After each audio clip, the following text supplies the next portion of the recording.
نهاركم أبيض. معكم ميزة فوري من قناة تيموتون. هنتكلم النهاردة عن ملخص فيلم اللي اسمه ايه ده بقى؟ فوفة بنت خالتي؟ يا بت أنا هوا. طب هرد عليه عشان تعرفوا إن احنا عندنا شفافية. معاكي يا فوفة، بس هم قالوا لي خليكي باصة للكاميرا كده. بقول لك يا ميزة، أنا عايزة أتطلق النهاردة حرفيا. طب أنا مالي يا أختي، هو أنت على ذمتي؟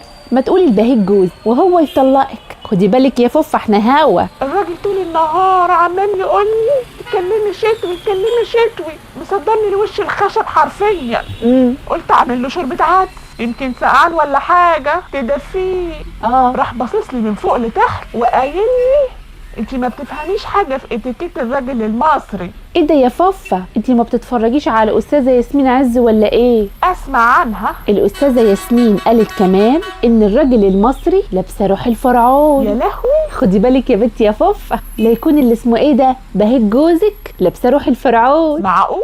دي تخليه يتفرعن على البيت كله ويبقى مش طايق النفس. يا لهوي، يكون لابسه روح الفرعون حرفيا. ايوه يا حبيبتي يا خرابي.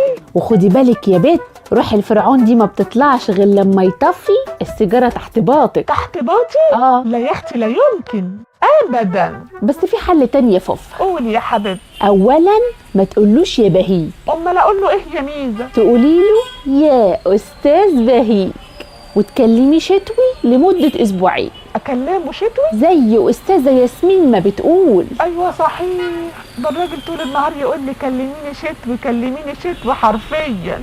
بس اكلمه شتوي ازاي يعني يا ميزه؟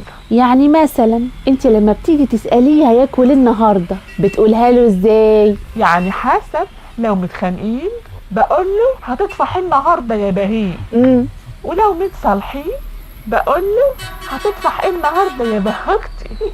حرفيا. والنبي يا اختي ده لا صيفي ولا شتوي، ده خريفي. طب بصي بقى يا فوفة، وهي فرصه عشان نعلم المشاهدين اتيكيت التعامل مع الزوج المصري. مبدئيا كده صوتك لازم يقل للنص، وبالنسبه لك انت يا فوفة يقل للربع، وتروحي قايله له يا استاذ بهيج زوجي العزيز، حضرتك حابب تطفح ايه النهارده؟ بدل انتي بتحبي كلمه تطفح قوي كده، وصوتك يختفي واحده واحده بالتدريج وتتنهدي في الاخر وتبقي غلبانه ومسكينه في نفسك كده يا بت. وطي صوتك يا بت يا ميزه. حاضر يا بابا. فهمتي يا فوفة؟